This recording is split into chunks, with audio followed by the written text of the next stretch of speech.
Welcome back. Morning spot में एक दफा फिर खुशामदीद कहेंगे आपको। और टॉप स्टोरीज का सिलसिला चल रहा था, आपको बता रहे थे, हम आपको करंट अफेयर्स की खबरों से आपको मुतला कर रहे थे। और आज आपको बताते चलें कि 28 मई को यौम तकबीर के मौके पर सिंध में आम तातील का ऐलान कर दिया है। सूबाई हुकूमत ने ऐलान किया है। सिंध हुकूमत की जानिब से जारी करदा नोटिफिकेशन के मुताबिक 28 मई को यौम तकबीर के सिलसिले में सूबाई दफातर, बल्दियाती कौंसिल समेत तमाम सरकारी दफातर बंद रहेंगे। हमें तो छुट्टी नहीं मिलेगी। हाँ, हमारे साथ तो बिल्कुल ऐसे ही होता है कि आंधी आए या तूफान, हमने जारी रखना है अपना काम। पाकिस्तान स्टॉक एक्सचेंज की जानिब से भी तातील का फैसला किया गया है। ये भी आपके लिए और मेरे लिए एक it's kind of a bad news. सारा कारोबार, सारी दुकानें, सारे तालीमी इदारे सब बंद रहेंगे। लेकिन जो है न्यूज़। अच्छा अफशीन, कभी ऐसा फील होता है आपको, ऐसा फील होता है कि आप और मैं उस प्रोफेशन के अंदर हैं कि कहीं भी सर्दी हो, गर्मी हो, खिजा हो, बाहर हो, मतलब हीट वेव होती है ना, तो हमने देखा कि बच्चों को भी स्कूल की छुट्टियां दी गई। कोरोना में भी आ रहे थे ऑफिस। आपको याद है, यू रिमेम्बर कि 6 बजे लॉकडाउन शुरू होता था। हाँ। लेकिन हम रात को 8-8, 10-10, 12-12 बजे अपने बुलेटिन्स करके, अपने प्रोग्राम्स करके फिर वापस जा रहे हुआ। बिल्कुल, मैं तो रेगुलर रोजाना की बुनियाद पर जिस तरह से हम लोग अपने ऑफिस अटेंड करते हैं, कोरोना में हर तरह के। आप देखिए, सिक्योरिटी फोर्सेस की छुट्टियां नहीं होती नॉर्मल डेज के ऊपर, आम तातील के ऊपर।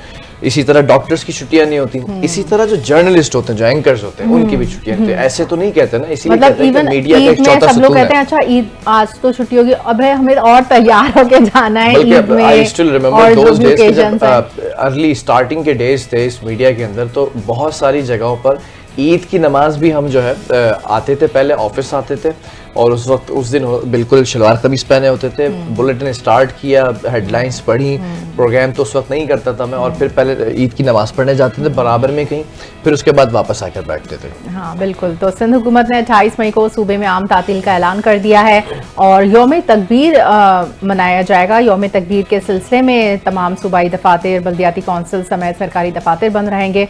तो यौम तकबीर को ऑब्जर्व किया जाएगा 28 मई को। बिल्कुल। भारतीय सेक्रेटरी खारजा ने पाक भारत जंगबंदी में अमरीकी कोशिशों का सिरे से इनकार कर दिया है। विक्रम मिस्री ने पार्लिमानी कमेटी को ब्रीफिंग देते हुए कहा कि पाक भारत फायरबंदी कतई तौर पर दो तरफा थी। अमरीकी सदर ट्रंप का जंगबंदी में कोई किरदार नहीं था और ट्रंप ने हमसे बीच में आने की इजाजत नहीं ली। ट्रंप खुद ही स्टेज पर आना चाहते थे और वो आ गए। अच्छा, एक तरफ तो डोनाल्ड ट्रंप, अलार्मिंग सिचुएशन है। इन लोगों क्या, ये लोग कुछ भी कह सकते हैं अपनी फेस से। पता नहीं है कि अबू ट्रंप जो इनके हैं वो इस चीज के ऊपर कितना नाराज हो सकते हैं। नहीं, वो भी नाराज नहीं होंगे क्योंकि मतलब ये लोग तो अपनी फेस सेविंग के लिए कुछ भी कह सकते हैं। जहां तक कि ट्रंप का मामला है, वो पहले आपको पता है कि वो कह रहे थे भाई इनका आपसी मामला है, मैं नहीं मुदाखलत करूंगा।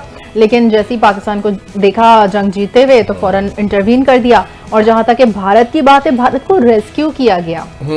भारत जो है ना, उसने बिल्कुल अमेरिका से जाके कहा और अमेरिका ने भारत को रेस्क्यू किया। लेकिन इस वक्त आप देख रहे हैं अमेरिका का किरदार, अमेरिका भारत को हर चीज में साइडलाइन कर रहा है और पाकिस्तान को कह रहा है दे आर ब्रिलियंट पीपल, और पाकिस्तान की तारीफ कर रहा है, ट्रेड में पाकिस्तान का साथ दे रहा है। तो ये एक तरह से हमारे सामने जो है ये स्टेज तैयार किया गया है, ड्रामा हो रहा है। लेकिन वो कह रहे हैं कि ट्रंप का इसमें कोई हाथ नहीं है। जबकि ट्रंप का अगर आप ट्वीट देखें तो उसमें पहले तो स्टार्टिंग में एक स्टेटमेंट आया था कि ये भाई पाकिस्तान और इंडिया 1500 सालों से हरीफ हैं और ये लड़ते रहे हैं अपनी चीज़ों में, तो हम we will stay out of this matter. फिर उसके बाद फौरन से आता है कि मैंने दोनों से राब्ता किया, और वो देखिए आप ट्वीट सामने चल रहे हैं after a long night of देखा। ये जो पाक भारत की जंग है ये लाइमलाइट है, तो फौरन ट्रंप ने भी अपना किरदार अदा करते हुए लाइमलाइट में आ गए। After the long night of talks mediated by the United States of America, we have come to the conclusion कि हम जो है वो इसको ख़त्म करें, और announce the Indian Pakistan have agreed to cease fire. तो अब इस अगर ट्वीट को उठाकर देखें तो ऐसा लगता है कि आफ्टर अ लॉन्ग डिस्कशन ना, आप खुद डिस्कशन कर रहे हैं, आप वो चीज़ें कर रहे हैं, वो कह रहे हैं कि भाई कोई किरदार नहीं है, ट्रंप ने हमसे बीच में आने की इजाज़त नहीं ली, ट्रंप खुद ही स्टेज पर आना चाहते थे और वो आ गए। तो भाई अगर ट्रंप आना चाहते थे और वो आ गए तो आपने एंटरटेन किया ना उनको, क्योंकि आप फंसे हुए थे। हमारे रेस्क्यू 1112 वाले भी हैं, सिंध के बड़े अच्छे हैं। अक्सर जो है वो जो छोटे छोटे बिल्ली के या कुत्ते के बच्चे होते हैं तो वो कभी नालों में फंस जाते हैं, तो उनको रेस्क्यू करके निकालते हैं। तो बिल्कुल रेस्क्यू 1112 वाला काम किया ट्रंप ने। दूसरी साइड आप खुद समझ जाए मैं क्या बताना चाह रहा था। बहरहाल भारतीय सेक्रेटरी खारजा है, कुछ भी कह सकते हैं, वो कोई भी भोंडा से मजाक कर सकता है। अब कहा है तो ठीक है, इट्स ओके। लेकिन ट्रंप की जहाँ तक बात है तो ट्रंप ने इस बात को क्लियर किया कि वो आए हैं, उनकी चीज़ों की वजह से, उनकी नेगोशिएशन जो उन्होंने की है अमेरिका ने भारत के साथ, तो वो जाकर फिर उन्होंने पाकिस्तान को बोला। लेकिन पाकिस्तान की अभी जो टेबल टॉक होनी है वो बड़ी इंपॉर्टेंस रखती है कि हम उस चीज के ऊपर बड़ी विनिंग पोजीशन के अंदर हैं। And what we gonna do that, we will talk about Kashmir special status, we will talk about Indus water treaty, और वी विल टॉक अबाउट जो सीज फायर है एलओसी के ऊपर, और जो टेररिज्म है, जो बेसिकली पाकिस्तान में दहशतगर्द हैं और भारत के स्पॉन्सर्ड दहशतगर्द हैं, तो उनके हवाले से भी बात ये जो सेक्रेटरी खारजा है भारतीय, क्या नाम है, विक्रम मिस्त्री मिस्री। अच्छा मिस्री हैं ये, अच्छा मिस्री ये कौन से मिस्री हैं, ये मिस्र से तो नहीं है कहीं? नहीं ये बस चल रहे हैं स्क्रीन के ऊपर बीच में खड़े हुए तिरंगे के आगे, और है तो खैर ये मिस्त्री टाइप, और एक वो कसाई है भारत का,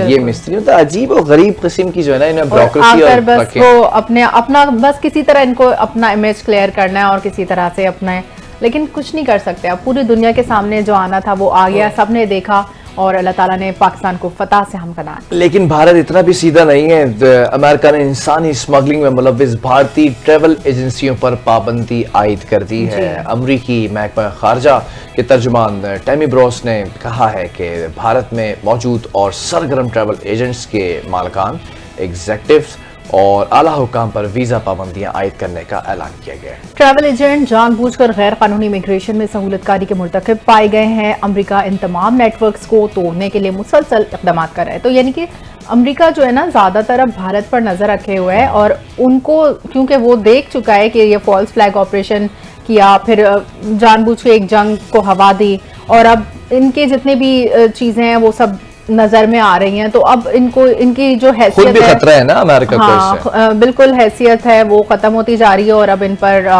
जो है वो इक़दाम किए जा रहे हैं कि जिस तरह से इससे ये प्रूफ होता है कि भारत इंसानी स्मगलिंग के अंदर भरपूर तरीके से मुलव्विस है, और इनके जो ट्रैवल एजेंट्स है वो ये काम कर रहे हैं, बल्कि बाकायदा तौर पर ये मैं नहीं कह रहा, इनकी अपनी एक फिल्म बनी थी जिसका नाम था डंकी।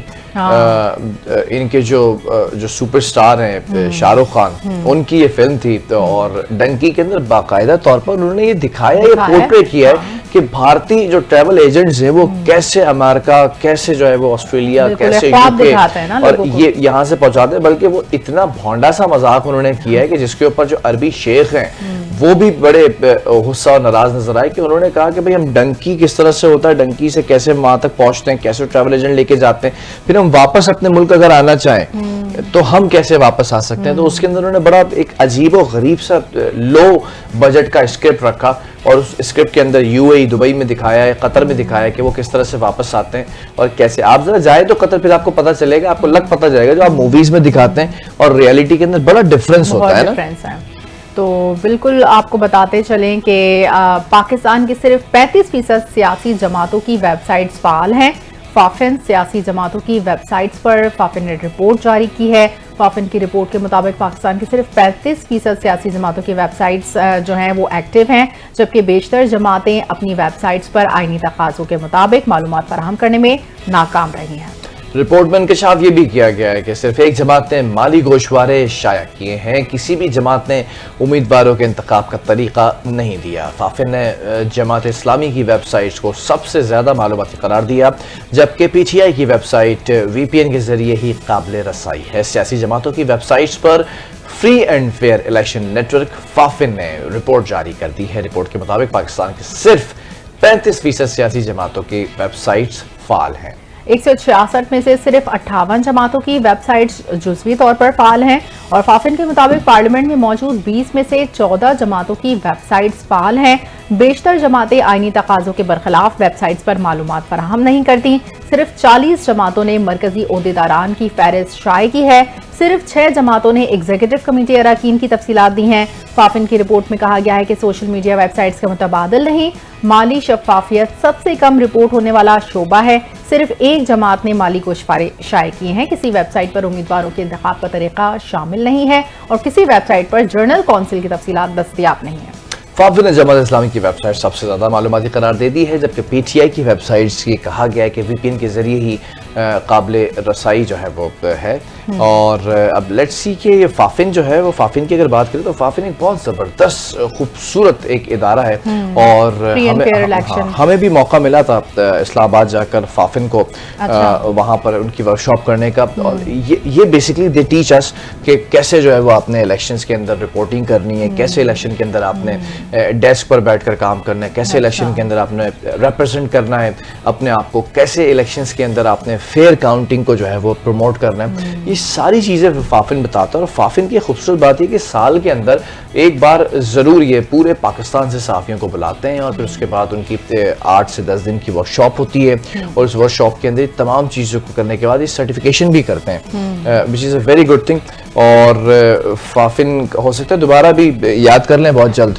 खैर इलेक्शन तो खैर अभी नहीं है, लेकिन वो बुलाते हैं और वो वर्कशॉप कराते हैं। बहरहाल एक छोटे से ब्रेक की तरफ जा रहे हैं, कमर्शियल ब्रेक है। ब्रेक से जब वापस आएंगे तो हम फिजिकल सेट पर मौजूद होंगे और एक बड़े खूबसूरत से गेस्ट हमें ज्वाइन करने वाली हैं आज, और जिनका ताल्लुक सियासी जमात से है। न सिर्फ सियासी जमात से, बल्कि उन्होंने जब इस सियासत में कदम रखा तो उनके वालिद साहब को भी नहीं पता था कि ये अब MNA या MPA बन चुकी हैं। ये मैं बात करूं बहुत पुराने दौर की। तो वो एक बड़ा दिलचस्प सा वाकया है कि वालिद साहब को अचानक से ब्रेकिंग न्यूज चैनल के ऊपर चलती हुई पता चला, तो फोन करते हैं और बोलते हैं कि क्या ये आप ही हैं? तो कहता है अब्बा जान ये मैं ही हूँ। तो वो बड़ा मजेदार किस्सा है। कौन खातून है ये ब्रेक के बाद आपको बताएंगे।